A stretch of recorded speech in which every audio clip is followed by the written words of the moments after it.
Hello, people. It's Line and Zion coming at you. A good Sunday after Shabbat. We're refreshed, ready to get going. Wanted to get on the mic and talk a few things, actually three things that I wanted to cover here on this episode. First and foremost, going back to how do we have this conversation? How do we have the dialogue? I said sometimes it's much better to understand who you're talking with and profiling that person, and asking questions than having the zinger responses. I think we forget how important that is, and being able to understand who the person on the other side of this conversation, dialogue, or if there's absolutely no possibility of dialogue, reveal it. It's better to reveal it, let the audience know what they're dealing with. Does this person reject, two temples in Jerusalem? Do they reject the notion that Jews are actually Jews today? Maybe they have the ethnic replacement ideology. We're from Khazars, we're in a Kostler novel, and the Jews today don't really represent, and they're just Polish and French and all that, but no such thing as Jews. Or maybe we're dealing with somebody who basically doesn't think Zionism has any ideological right. Jews don't have really self-determination. These are all important because then why talk about a policy? Why have a conversation about running, death tolls, or 100-year conflict with different ins and outs when the person denies the fact that you actually exist, that you have any right to a memory or a legacy or cultural heritage. So that's number one. But really, I think we need to be guided by two ideas in any conversation that you have, and it should be the like downstream from these two values, beyond the deconstruction question to understand who's on the other side. This is more of what's your guiding light in every conversation you have, and there's two ideas: truth and justice. Whenever you answer, however you answer within the dialogue, the two things you should be always referring to, all I care about is truth and justice. When you're guided by those two principles, when they throw out ideas of Israel or Jews or what the Palestinians want or what Israel is not giving, truth and justice. Truth, understanding the histories, the truth, understanding what justice is, not what some NGO tells you what justice is, not what some public opinion believes is the justice or the truth, but what is actually the truth, what is actually justice. It should be the guiding lights for that entire conversation. Okay. The second part I wanted to talk to you about, I was thinking about this weekend. I think it's interesting. Like, I had this passing thought, like, we're all, love these, like, criminology shows, these investigations to shows like CSI Miami, CSI Las Vegas, profilers. Like, I think Netflix had something on the first, like, criminal profiler, like a Clarice, original.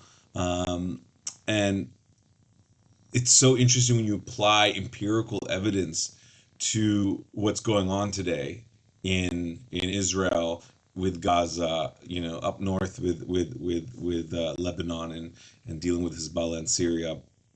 It's really interesting how, like, nobody's willing to do the empirical breakdown of the actors involved, the crime that happened, because it would say so much. Think about it. If you're a criminologist or you were an investigator in CSI Las Vegas or Miami, some Jerry Bruckheimer production, what would be some of that dialogue? You would be looking at, who are these actors? Where do they come from? Or do they have a criminal background? How do they sound?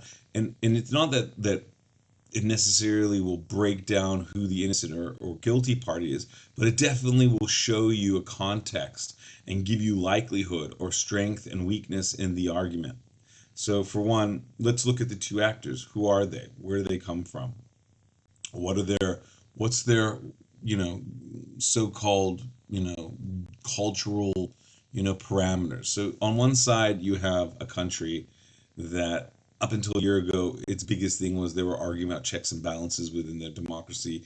That's basically around 75 years old, the only real democracy in the Middle East.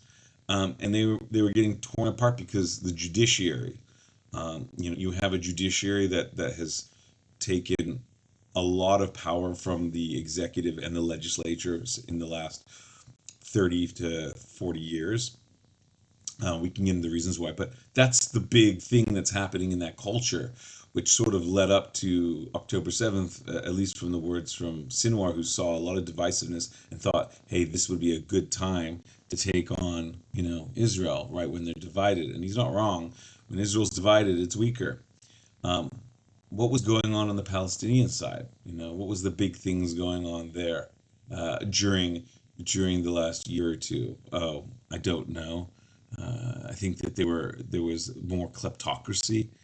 I think their elites have billions of dollars in their banks, and I think that's something that the population has big problems with, as they probably would have liked to have more distribution of wealth in that society.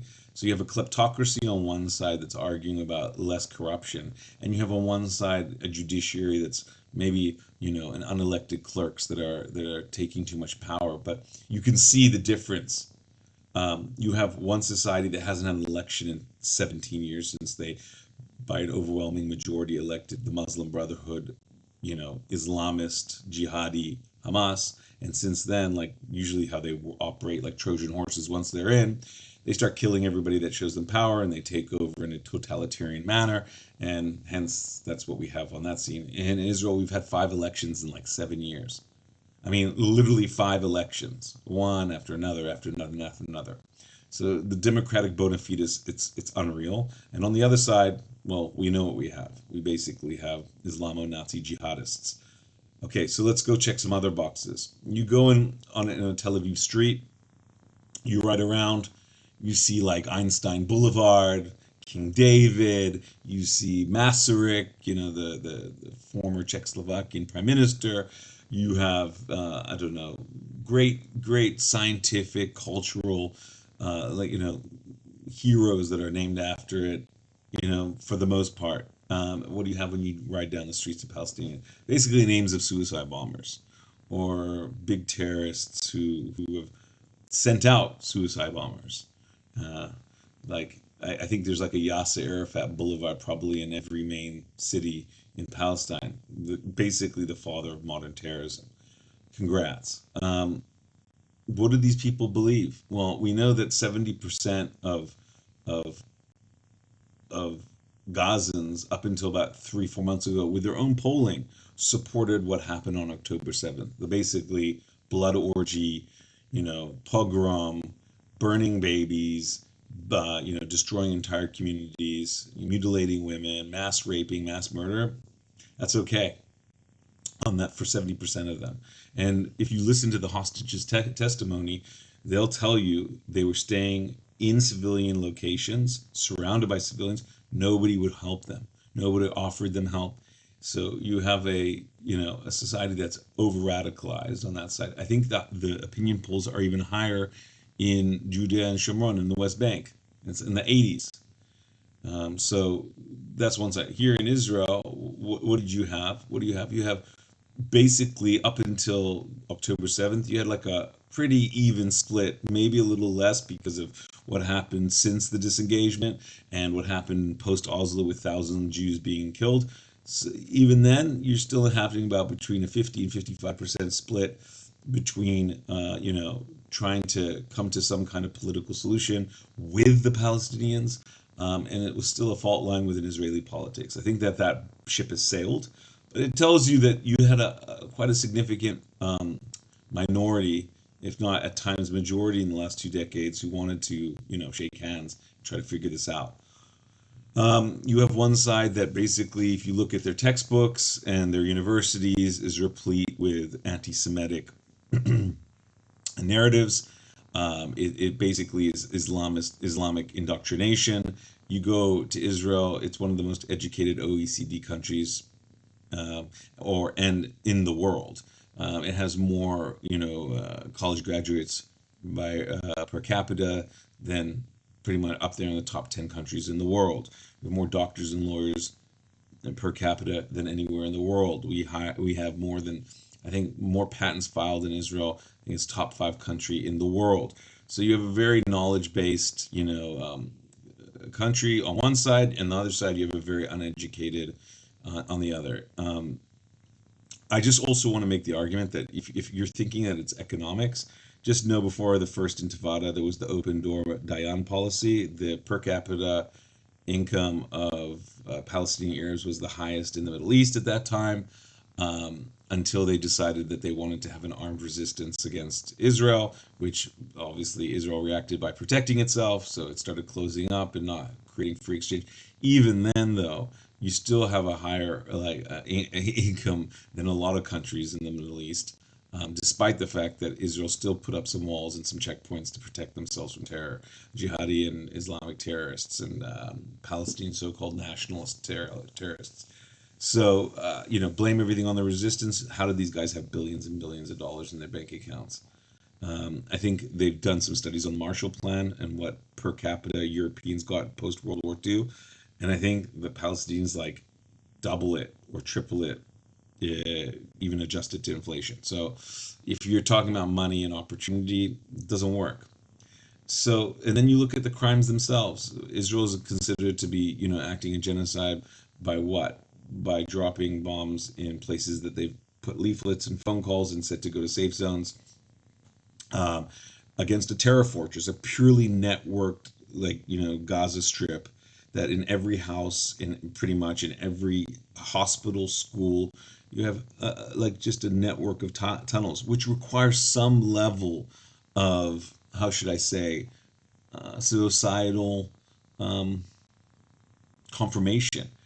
If you believe that just societies are just worker bees and drones and they just follow the orders, human civilization would never have evolved. There's a point where you got to step in and take responsibility and say it's not going to happen on my watch, and you resist on some level. It doesn't mean you have to go out and like Tank Man in front of a T-76, T-72 tank, but there has to be some level of resistance. What the images we've seen up until now um, hasn't been exactly resistance. And so that's the crime that basically Israel's trying to go after terrorists that are embedded in civilization, in civilian territories, launching rockets from homes onto homes, um, and Israel's going after them. And there's a call of disproportion, despite the numbers actually saying the opposite, despite the fact that any military expert worth his salt would not tell you what's going on is a genocide at all.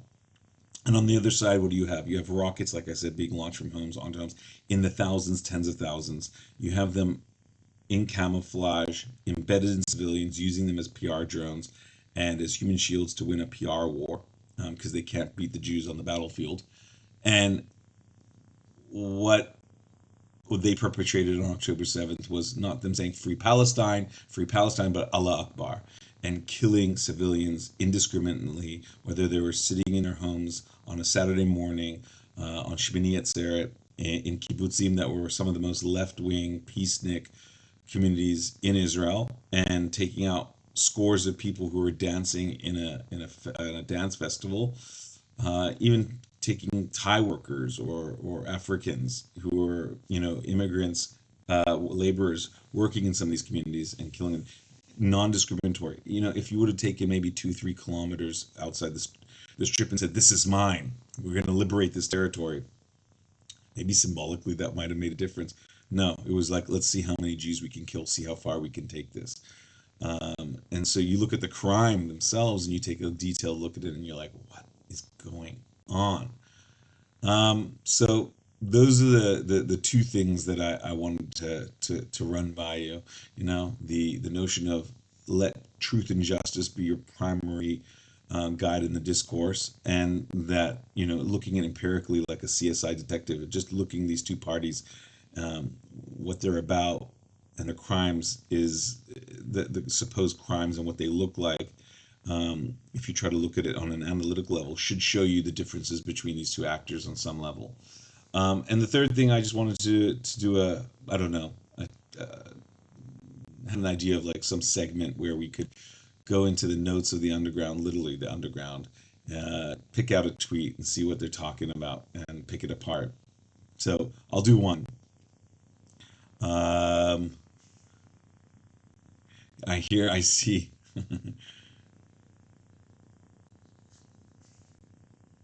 This one is from somebody on X who wrote, anyone who can't understand why it's unacceptable to give this man a platform should hang their hang there in shame. I think she missed hang their head in shame, but she missed the head part. Um, but it's captioning Mossab Youssef um, at Oxford University. I talked to him on my previous one. My answer to her is, oh yes, a person who's actually lived the experience shouldn't be able to talk to a crowd in London in some high hoity-toity, debate society about what he saw and how he actually saved lives from terrorists and jihadi scumbags. Now, why would you want to listen to that experience? Let's just hear the same drum beat of like Kool-Aid, Pallywood, drones saying the same talking points over and over again. This guy has the most interesting story. His father was the founder of Hamas, and he really lived the Intifada, the first Intifada, saw the Palestinian society change, and he came out on one side. In the very least, if you're interested in having a discourse, this is one of the guys you'd actually want to hear. Gives a very interesting insight. Okay, that being said, thank you guys for your time. I'll speak to you guys soon. Have a great, great week. The most pathetic people on planet Earth.